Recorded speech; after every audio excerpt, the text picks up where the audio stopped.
Welcome to the RX Reviews coverage of the 2013 CrossFit Games, sponsored by Ultra and High Performance Nutrients. I'm John Michael and this is Michael McCoy, and we're at the StubHub Center on what has been a very exciting 2013 CrossFit Games, Michael. John, it's been Christmas in July as well. You've heard the saying before. Say, yeah. Yes. It's been my fantastic 4 days. Had a fantastic time, saw some amazing events, and what can we say? It's all come to an end. You know, this is the third time I've been to the CrossFit Games, and I can say every year it grows exponentially in terms of viewing experience, in terms of how people are organised. Very professionally run organisation, a great event this year. So hats off to HQ and everyone who organised it. Let's get to the nitty-gritty parts of it though, and of course the winners of this year's CrossFit Games. Rich Froning and Samantha Briggs. Look, many tipped those two to win coming into the competition, and when they did, were you surprised?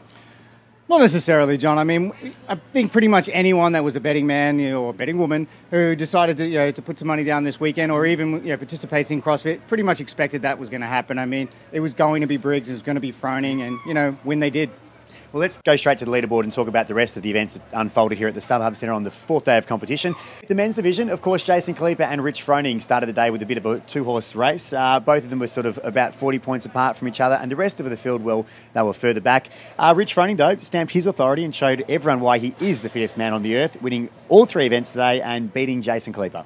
Yeah, I said yesterday, I mean, consistency was the key, and he didn't necessarily need to win those competitions, but today he really stepped it up. I mean, he showed why he's that dominant force and showed why he's a three-peat champion. I mean, look, at this stage, the question is, can anyone beat him? Kalipa brought it to him, and all I said that I wanted to see out of this week was a tight competition, and Santa came.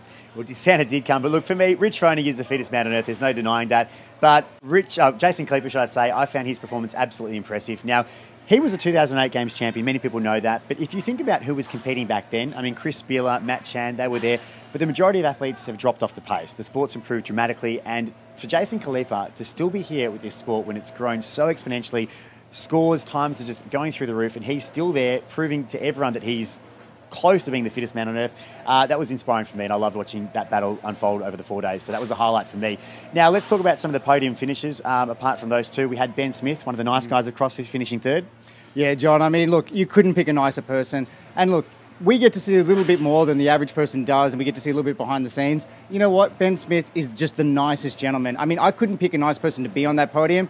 You've got Rich Froning, you've got Jason Kalipa. I mean, three great representations of the sport. I mean, CrossFit themselves should be extremely happy. They have great marketable people up there. And I'm really excited to see what these three can do and how they can bring it more to the mainstream, if it's not. It's already there, though. Yeah, well, look, I totally agree with you about Ben Smith, one of the nice guys at CrossFit. And, of course, finally, before we move on to the females division, your man Neil Maddox, top 10 this time, eh? Getting closer to that number one spot, isn't he? Yeah, I think you just like to point out how bad I am at making these tips. But, look, I would have loved to see him up there. He's a great competitor. I love to see the intensity that he brings to the sport. Just something a little bit different. But I got my excitement when it was Lindsay Valenzuela. She was able to bring it out. And you know what? Nobody likes to see Lindsay Valenzuela better than I do. Nobody loves to see her snatch better than I do.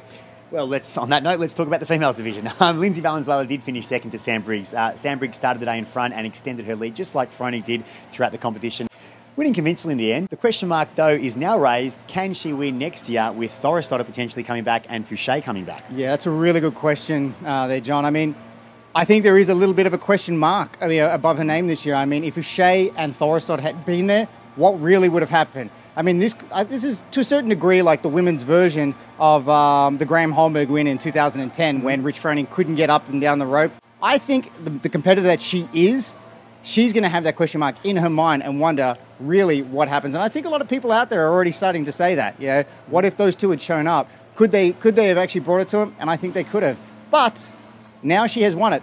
Will they be able to dethrone her? And there's always something that happens in sport. When you become the champion, it's much harder to take away that title. So she may just step up her training. So next year is going to be an even more exciting battle. Well, it makes a very interesting 12 months. Let's talk about some of the other impressive performances today and this weekend. Val Voboril finished third, scoring herself on the podium. Talena Fortunato came back very well towards the end there and finished in the top 10 as well. And, of course, Camilla Bank-Bazinet started horribly, worked her way up. I think she finished top 20 in the end. So good performance by her. Yeah, good performance, but a little bit disappointing how she performed over the weekend. I mean, a lot of people picked her as to be a contender, and unfortunately, the workouts just didn't suit her this weekend. I think she's going to have to go back to the drawing board and really evaluate what she's doing. We'll see what happens in 2014, but I think it's going to be a hard task for her to take podium next year as well. And finally, let's touch on the teams. Hacks Pack Cute won another title. Tommy Hackerbrook's got a really tight-knit unit there at his CrossFit gym. Next year, do you reckon they'll go again? Look, I would be surprised if they didn't. However, at the press conference tonight, one of their team members said that he's looking at going individual. If he does, it's going to be very difficult for them to bring that cohesive nature that they've already built over these years together. So, good shot, but still question marks again. Not a problem. Well, look, on that note about the press conference today, Dave Casho, the Games Director, also made a surprise announcement.